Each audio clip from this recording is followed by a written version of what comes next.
सभी मित्रों का बहुत बहुत स्वागत है। मित्रों, आज के वीडियो में हम डिस्कस करेंगे आंतों में सूजन किन कारणों से आती है। दोस्तों, अगर आप इन कारण को समझ लेंगे तो ना तो आपके आंतों में सूजन आएगी, ना आंतों में गंदगी होगी और ना आंतों से संबंधित जो बीमारियां होती हैं वो बीमारियां नहीं होगी।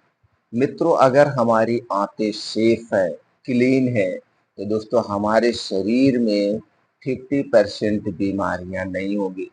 आंतों को दूषित होने के कारण, आंतों में सूजन होने के कारण गैस, कब्ज, एसिडिटी, तरह तरह की ये बीमारियां होती हैं। और जब हमारे पेट में गैस, कब्ज, एसिडिटी होती है तब बवासीर, भकंदर जैसी गंभीर समस्याएं होती हैं। तो दोस्तों, अगर आप इन बीमारियों से बचना चाहते हैं, अपने शरीर को सुरक्षित रखना चाहते हैं, तो इन कारण को समझना सबसे ज़्यादा ज़रूरी है। वो 4 कारण कौन से हैं जिनके कारण आंतों में सूजन आती है? दोस्तों, कारण समझ लीजिए, निवारण की ज़रूरत नहीं पड़ेगी, यानी आपको मेडिसिन नहीं लेना पड़ेगा। इसलिए मित्रों, वीडियो को अंत तक सुनिएगा। सुनने के बाद जानकारी ज़्यादा से ज़्यादा लोगों तक शेयर करिएगा। अगर आप हमारी जानकारी से संतुष्ट हो ना, तो दोस्तों वीडियो को लाइक करके कमेंट सेक्शन में ओके, थैंक्स कुछ भी लिख करके आप हमें दोस्तों खुशियाँ दे सकते हैं, उत्साहित कर सकते हैं। चलिए मित्रों, जानते हैं उन कारणों को जिन कारण से आंतों में सूजन आती है। दोस्तों, जब हम छोटे होते हैं, यानी कि 10 साल के पहले होते हैं, तो हमारी आंतें सेफ होती हैं, हम कई बीमारियों से दूर रहते हैं। लेकिन जैसे-जैसे हम बड़े होते हैं, बाहर आना-जाना होता है, हम अपने ऊपर डिपेंड होते हैं, तो दोस्तों हम कुछ ऐसी चीज़ें हैं जिन्हें हम खाते हैं और उन्हें खाने से ही उसके जो वेस्ट पदार्थ है वो हमारे जो जो पेट में जाता है और उसका वेस्ट पदार्थ हमारे आंतों में चिपक जाता है। मित्रों, अगर आप आंतों से संबंधित या लाइफ स्टाइल जो बीमारियां होती हैं, इन बीमारियों से दूर रहना चाहते हैं, तो दोस्तों ये 4 चीज़ें कभी मत खाना। 4 चीज़ें कभी मत खाना। इनके खाने से और डेली दिनचर्या में कुछ बदलाव करके आप आंतों की सूजन से बच सकते हैं। पहला चीज़ जो हमें नहीं खाना है, दोस्तों चीनी, चीनी से बनी हुई कोई चीज़ हमें नहीं खाना चाहिए। चीनी एक प्रोसीजर से बनता है, जबकि गन्ने से ही चीनी बनती है, गन्ने से ही गुड़ बनता है।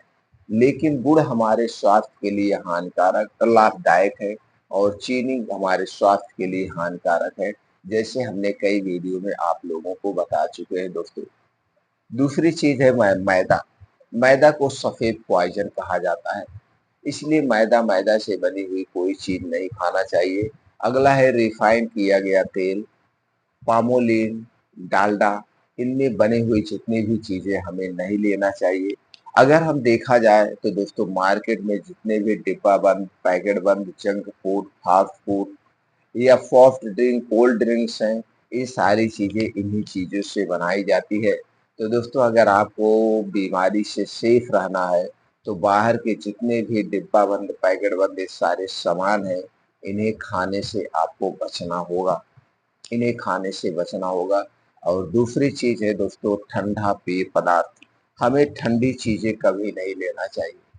ठंडी चीज़ें हमारे शरीर के कफ दोष को बढ़ाती है और जब हमारे शरीर का कफ दोष बढ़ता है तो 5 से 10% बीमारियां शरीर में होती हैं।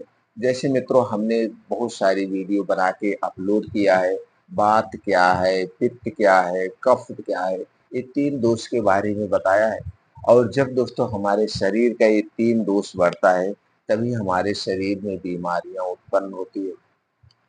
मित्रों, ठंडा पेय पदार्थ हमें क्यों नहीं लेना चाहिए? चलिए थोड़ा-सा इस पे प्रकाश डालते हैं। मित्रों, हमारे शरीर का टेम्परेचर 36 से 37 डिग्री सेल्सियस हमेशा रहता है, यानी कि गर्म रहता है। तो जब हमारा शरीर गर्म रहता है अंदर-बाहर सब जगह, तो जब हम ठंडी चीज़ पीते हैं या ठंडी चीज़ें खाते हैं, तो दोस्तों अंदर के जितने भी ऑर्गन हैं डिस्टर्ब हो जाते हैं। इसे दोस्तों एक एग्जाम्पल से समझते हैं। मान लीजिए घर पे रोटी बन रही है या कोई चीज गर्म है, उस पे आप ठंडा पानी डालिए। देखिए वहां से छन की आवाज आती है और वहां से धुआं निकलता है।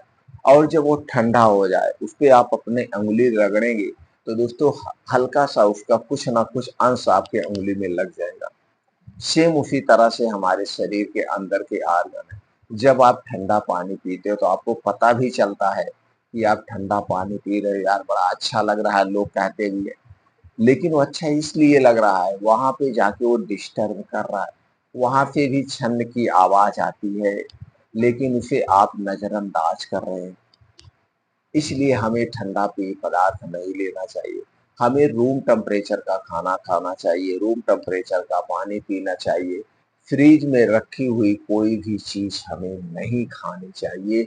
अगर आप कफ दोष से बचना चाहते हैं तो दोस्तों ये नहीं करना। अगला चीज क्या हमें नहीं करना, जब तक हमें अच्छी सी भूख ना लग जाए, जब तक खूब अच्छी सी भूख ना लग जाए, जैसे भूख उसको कहते हैं कि कुछ मिल जाए हम खा ले जाए।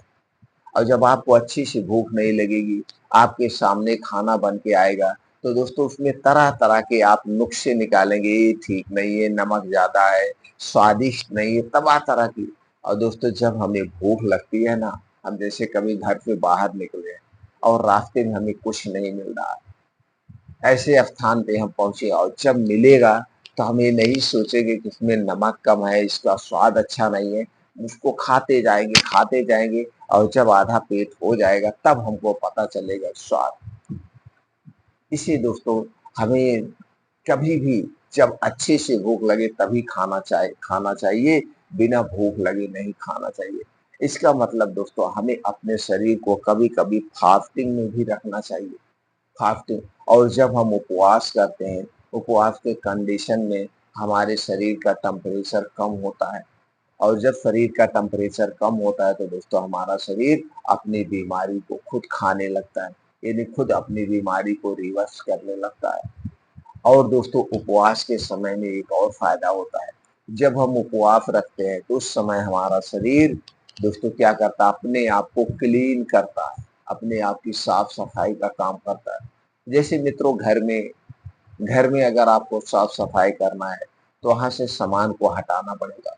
सामान आप खाली करेंगे तभी वहां पे साफ सफाई कर सकते हैं। उसी तरह से जब आप खाना बंद करेंगे, जब अंदर के आर्गन रेस्ट की मुद्रा में होंगे, खाना आप नहीं खाएंगे, पेट खाली रहेगा, तो अपने आप को क्लीन करता है, अपने आप को दोस्तों साफ सफाई का काम करता है। इसलिए दोस्तों कभी कभी हमें उपवास भी रहना चाहिए। अगला जो कारण है दोस्तों, देर रात खाना खाना। दोस्तों आज के समय में 80 से 90% घरों में 80 से 90% घरों में 9 बजे के बाद ही खाना खाया जाता है, यानी 9 से 1 बजे के बीच में खाना खाया जाता है। और यह खाना हमारे लिए दोस्तों खाना नहीं होता है, बीमारी का घर होता है। और दूसरी चीज, आज के समय में दोस्तों 80 से 90% घरों में रात के समय में ही सब कुछ अच्छा बनता है। जैसे हो गया पूरी सब्जी पनीर, यानी जो भी गरिष्ठ भोजन है, गोश्त मछली अंडे, सब कुछ लोग दोस्तों रात में ही खाते हैं। और जबकि हमें सोचना चाहिए, रात में हमारा पाचन तंत्र स्लो हो जाता है। तो जब हम रात में गरिष्ठ भोजन करते हैं और भर पेट खाना खाते हैं तो दोस्तों ज्यादा देर तक हमारे पेट में खाना पड़ा रहता है। और जब हमारे पेट में ज्यादा देर तक खाना पड़ा रहेगा तो खाना फिर सड़ने लगता है, और सड़ा हुआ खाना शरीर में सैकड़ों बीमारियों को जन्म देता है। इसलिए दोस्तों हमें देर रात और गरिष्ठ भोजन कभी नहीं करना चाहिए। अब फिर सोचेंगे कि कब खाएं। दोस्तों आज जो मैं खाने का नियम आपको बता रहा हूँ, खाने का जो मैं समय बता रहा हूँ, अगर आप इस समय खाना खाते हैं तो रात में जितनी भी बीमारियां होती हैं उन बीमारियों से आप दूर रहेंगे, यानी कि रात में होने वाली बीमारियों से दूर रहेंगे। रात में कौन कौन सी बड़ी बीमारी होती है, अक्सर आप सुने होंगे, भैया वो सो रहे थे उन्हें हार्ट अटैक आ गया, उन्हें ब्रेन हेमरेज हो गया, उन्हें पैरालाइसिस हो गया, तो उनको पेट फूलता था, उनको उल्टी दस्त होने लगी, पेट में दर्द होने लगा। अक्सर आप सुनते होंगे और ये सारी बीमारियां देर रात गरिष्ठ भोजन करने के कारण होती है। तो दोस्तों आप इन सारी बीमारियों से दूर हो जाएंगे। तो खाना कब खाना है? रात का खाना दोस्तों सूर्यास्त के 1 घंटा पहले खाने की आदत डाल लीजिए। अगर आप सूर्यास्त के 1 घंटा पहले खाना खाते हैं तो सारी बीमारियों से आप दूर रहेंगे।